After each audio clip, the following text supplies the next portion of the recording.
ایک بھائی نے فرمایا کہ کیا حلالہ کرنا جائز ہے یا ناجائز ہے؟ دیکھیں،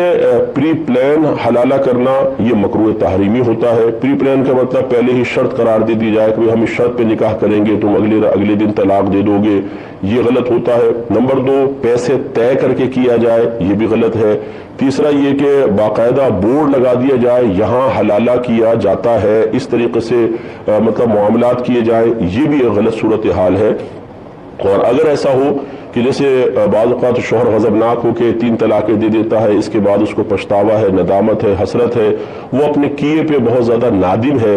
اب ایسی صورت میں کوئی شخص ہے 3rd پرسن جس کو ایک اور آدمی کہتا ہے کہ یار ان بیچاروں کی سیپریشن ہو گئی ہے اور انہوں نے حلالہ کرنا ہے، کاش کوئی آدمی ایسا ہو کہ جو اس عورت کو نکاح کا پیغام دے اور پھر اس حلالہ کے پروسیس میں معاون ہو جائے تاکہ ان کا گھر بس جائے، ان کے چھوٹے چھوٹے بچے ہیں۔ اب یہ دیکھیں، اس کو تیار باقاعدہ سے مشروط نہیں کر رہے، کوئی پیسہ طے نہیں کر رہے، اب یہ شخص خود اپنا ذہن بنا کر اس عورت کو نکاح کا پیغام دے اور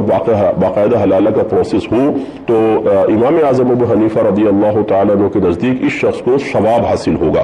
یہ جہاں حدیث میں فرمایا کہ محلل اور محلل لہو پہ لعنت ہے، وہ وہی صورت ہے جو میں نے آپ کو پہلے عرض کی ہے، ورنہ حلالہ خود قرآن میں